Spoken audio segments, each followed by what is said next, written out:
Di ba? Pero sinabayan kayo, Sen, ano, ng TRICOM, bumuo po ng TRICOM ang kamera. Sumabay na ang gusto sumabay. Ganun po. Wala akong problema doon.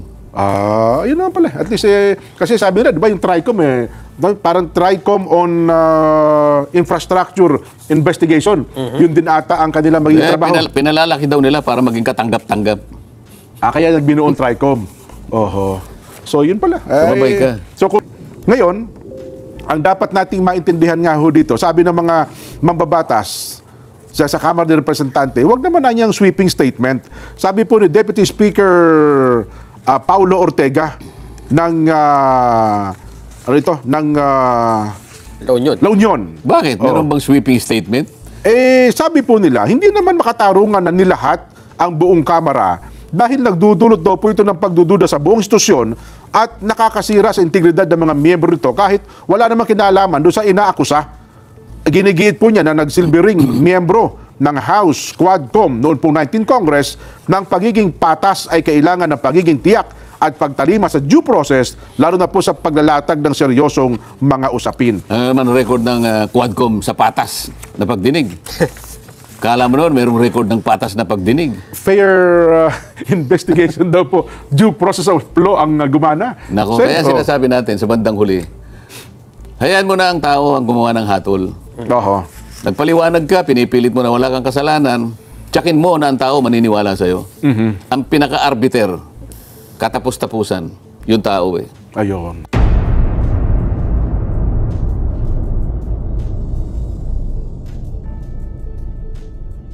Ang kapansin-pansin daw po ngayon, sabi ng report ng ating mga kababayan, bigla pong nag-24 oras ang mga construction, itong mga pagawaing bayan. Para lang, baka mamaya, dumating daw yung inspection team ng DPWH, yung mga ano pa man, at least, meron daw pong natatrabaho. Yun po ang balitang nakakarating ngayon sa ating palatuntunan.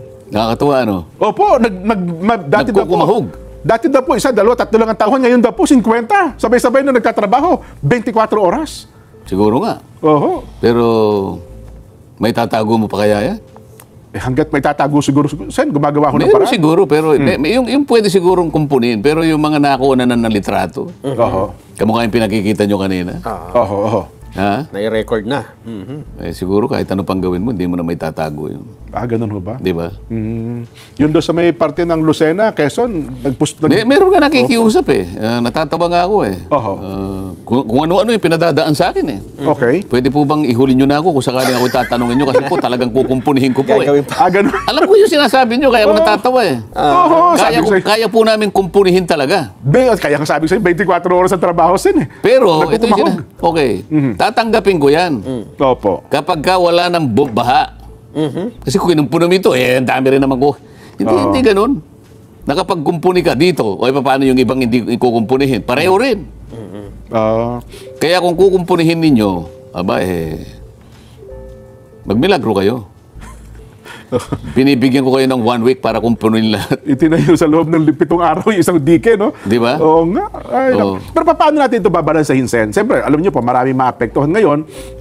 Na mga pagawain, baka iba dyan, huminto, o kaya naman, siyempre, alam niyo po, kailangan ang tao may trabaho, gumastos ang gobyerno, para ang sirkulasyon po ng ating ekonomiya ay tuloy-tuloy din. Bakit? Yung bang pag-imbestiga namin, merong layunin para patigilin ang buhay ng tao? Baka ho kasi huminto yung mga pagawain at mga takot yung mga may-ari ng kumpanya. Hindi kung ihinto siya, di lalo siyang nalagay sa kumunoy. Bahala ka, lalo mo pinatutunayan na may kasalanan ka, di ba? Ang pinag-uusapan natin dito, yung naganap. Yung ginawa ninyo, kaya titingnan natin. Yung gumagawa, di ayusin nyo yung gawain nyo kung talagang maayos. May ongoing. Pero tinatanong natin, integrated ba yan? Kung saan na lang ang pinaggagawa mong ganyan eh. Wala rin namang ibubunga yan. Halimbawa, nakagawa ka ng ganyan. Napakatibay ng ginawa mo. Jesus Marios, hindi naman bumabaha sa lugar na yan. Para saan yan? Oo nga, no? Di ba? Parang naggumawa ng tulay na hindi naman, wala naman dapat lagyan ng tulay. Di ba maraming picture na lumabas na ganyan, Nelson? Oo. Hindi mo kamukha nung nangyari nung panahon ni Noe, di ba? Ayan, opo. Pinagtatawanan si Noe. Nagtayo ng daw sa bundok eh. Bakit ka magtatayo ng daw? Hindi naman nila alam kung paano mangyayari. Inutusan siya, dito ka gumawa. Sila, wala namang nagutos sa kanila. Sila lang naman ay driven nung kanilang kaswitikan na makagawa ng pera. Kahit saan na lang ilalagay. Nakalain gumawa ka ng revetment doon sa bundok para sa baha. Wala namang ilog. Saka naman kaya nga yung nakita mong initial na findings, Opo. hindi naman flood prone pero doon ka nag-concentrate. Ang Cebu hindi flood prone. 414 flood control project Cebu. May tingnan mo yung Albay. Albay 273. Hindi kasali yan. Tingnan mo yung Leyte. Leyte 262. Hindi rin kasama yan. Paano mo i-justify? Ba't inuna mo yung hindi flood prone? Yun ang sinasabi ko. Bulacan 668. Hindi, flood prone naman yan. Ayan, talaga, oo. Metro Manila, flood prone. Pero walang nakalagay dyan. Wala rito. Yun ang sinasabi ko. Kaya sinasabi mo, ang tibay ng ginawa niya. Opo. Sinong dadaan dyan? Mayroong bambaha dyan? Wala po. Ba't ka nagawa ng ganyan? Baka sakali po kanyang magkaroon ng barilan, parang pang-cover ang tao. Doon dadapa. Saka naman nakakita ang mga ganyan. Walang katuturang mga project, kumita lang sila. Parang yung ginagawa nila ngayon, yung mga road reblocking. Dahil wala nang mailatag na project, tapos na lahat eh. So kukut-kutin nila ito. Tsaka nila bubuhusan ulit. Pasagin. Mga ganito. Yan, maraming kumikita dyan. Ang problema lang, hindi ko sakup yan dahil yung aking inuusig ngayon, flood control lang. Flood control lang muna. Di ba? Pero sinabayan kayo sa ng TRICOM, bumuo po ng TRICOM ang kamera. Sumabay na ang gusto sumabay. Ganun po. Wala akong problema doon. Yun naman pala. At least, kasi sabi nila, di ba yung TRICOM parang TRICOM on infrastructure investigation. Yun din ata ang kanila maging trabaho. Pinalalaki daw nila para maging katanggap-tanggap. Kaya nagbinuon TRICOM. So, yun pala. Sumabay ka. So, kung sumabay, di okay lamang po yan. Ang importante dyan, Sen, yung magiging resulta ng gagawing investigasyon. Di po ba? Ayun. Matindi. Ngayon, ang dapat nating maintindihan nga ho dito, sabi ng mga mambabatas sa Kamara ng Representante, huwag naman na niyang sweeping statement. Sabi po ni Deputy Speaker Paulo Ortega ng La Union. Bakit? Meron bang sweeping statement? Sabi po nila, hindi naman makatarungan na nilahat ang buong Kamara dahil nagdudulot daw po ito ng pagdududa sa buong institusyon at nakakasira sa integridad ng mga miyembro nito kahit wala namang kinalaman doon sa inaakusa. Ginigiit po niya na nagsilbing miyembro ng House Quadcom noon pong 19 Congress ng pagiging patas ay kailangan ng pagiging tiyak at pagtalima sa due process, lalo na po sa paglalatag ng seryosong mga usapin. Record ng Quadcom sa patas na pagdinig. Kala mo noon, mayroong record ng patas na pagdinig. Fair investigation daw po, due process of law ang gumana. Nako, kaya sinasabi natin sa bandang huli, hayaan mo na ang tao ang gumawa ng hatol. Nagpaliwanag ka, pinipilit mo na wala kang kasalanan, tsakin mo na ang tao maniniwala sa'yo. Ang pinaka-arbiter, katapos-tapusan, yung tao eh. Ayun. Kailangan mapaniwala mo yung tao. Kapag hindi naman naniwala ang tao, lahat ng sasabihin mo, nagsayang ka lang ng laway. Ayun na nga po. Parang, sige, ayoko nang banggitin kasi may privilege speech para sabi nila, sanay na kami sa privilege speech. 10 taon mahigit na namin narinig yung privilege speech na yan. Tingin ko naman, hindi naman dapat na maging general yung akusasyon. Wala namang ginawang ganun. Opo. Sapagkat yung mga yung walang kasalanan, hindi mo naman dapat isali. Totoo po. Kaya nga yung kaya nga yung pag-iimbestiga sino ba yung nasa likod ng mala o numalya? Yun lang nasa likod. Di ba? Kung kayong lahat ay nasa likod, kayong lahat. Pero wala naman natang sinasabi ng lahat ay nasa likod ng mala o numalya. Opo, tama. So sisinuhin mo lang. Qualified naman yun eh. At mukhang dito, mukhang seryoso. Pero kung tumitira na sila, ngayon pa lang, naglulundag na dinidepensahan. Teka muna, baka may tinatago kayo. Kahit wala kayong kasalanan, pero pinagtatakpan ninyong may kasalanan.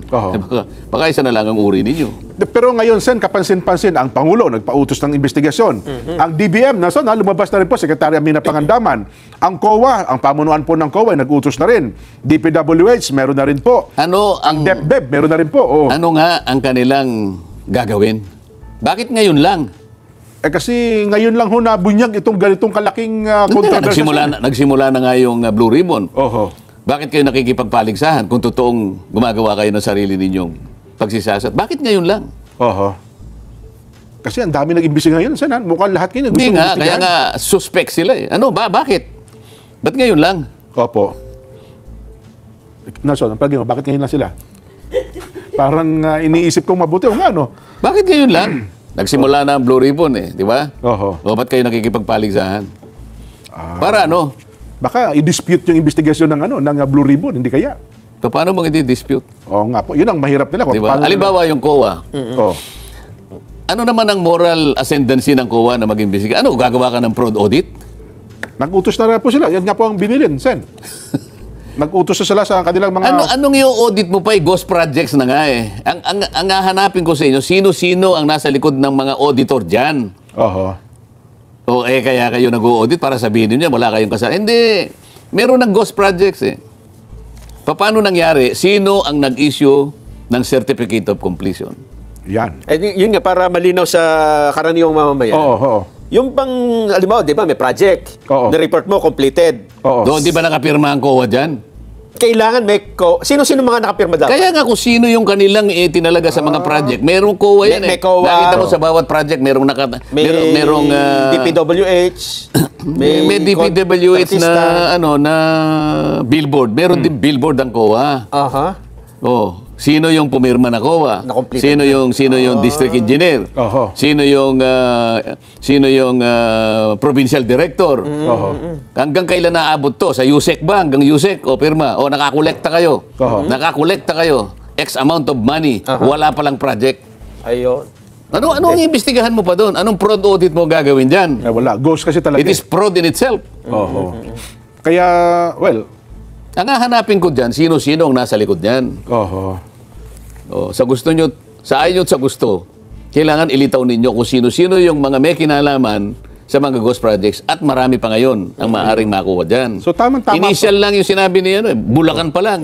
Oo nga po. Oh, Bulacan pa lang. Paano yung Tarlac? Paano yung Pampanga? Naku, Nueva Ecija. Paano yung Bicol? Oho, yan. Oh, paano yung Mindoro? Yan, nako. Yung Romblon pa, Sen, nako. Romblon daw, parang ilan din na... Kasi yung sabi nila, ang dami daw proyekto sa Romblon. Kasi tahimik daw yung Romblon, hindi gaano pinupuntahan ng mga sino-sino. Maraming Totoo naman project. yun eh. Ganun ho ba? Wala Kasi man nakikita. yung unang punta ko doon, Opo. naghahanap ako ng mall. Oo, sa Romblon, oo. Wala. O sige, wala akong makitang mall. Opo.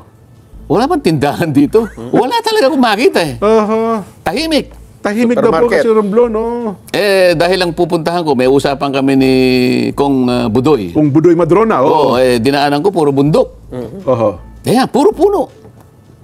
Oo. Puro kulisa pa nga ang sumalubong sa akin. Tahimik. O, paano mo iisipin na mayroong magko-complain doon? Diba? Ayun.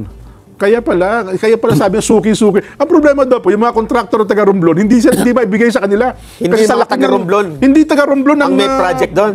Ang gumagawa ng may mga project doon, pero hindi taga Romblon ang gumagawa ng Ayun proyekto. nga, yun nga. Sa paano yung Oo. district engineer siguro humiram na naman kay Ayun. Kay Nelson. Kay Ibang Nelson. kumpanya. Pamisa-misa si Jen. Ayan, ang bilis. Ang gagawa siya. Ang suki daw po doon sa Romblon, sa mga taga Bicol. Yun daw. Kasi ang Romblon, Opo. malapit sa Mindoro yun di ba? Nagkalat ang mga sa Mindoro Tabi-tabi yata Isip-isipin mo. yung Mimaropa na yun, ha? Oo. Nako. Anyway, yun lang naman ang ipinararating sa atin. Basa tayo ng mga reaksyon. May kinalaman sa ating Vox Populi. Ito